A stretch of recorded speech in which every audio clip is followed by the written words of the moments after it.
সকাল সকাল ভাই আমারে কি কাম ধরায় দিল, এই ছোটখাটো কাম কি আমার লগে যায়?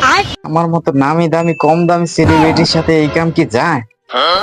মানে সাকিব খান সালমান খান আমার সাথে সিনেমা করতে লাইন লেগে যায়, সেখানে কিনা এই সস্তা কাম করতে দিছে আমারই ভাই। এটা কি মানা যায়? যাই হোক, এই একটু করলেই শেষ, তারপরে বিদায়। আমার সাথে আবার কত মানুষ সিনেমা করার লেগে লাইন লেগে রয়েছে, ওদিকেও যাইতে হবে। দেখা যাক, একটু করার পরে। ভাই আমার কাম কিন্তু শেষ, আইসা দেখা যান। কাম শেষ, এবার হাতটা ধুয়ে নিই। আর পিনের কাম, এই কাম আমার সাথে যায়? কি হাবিব, কি কাম করছো? রং তো করোই নাই, আবার করন লাগবো। ভাই না করলে হয় না। না, আবার করতে হইব।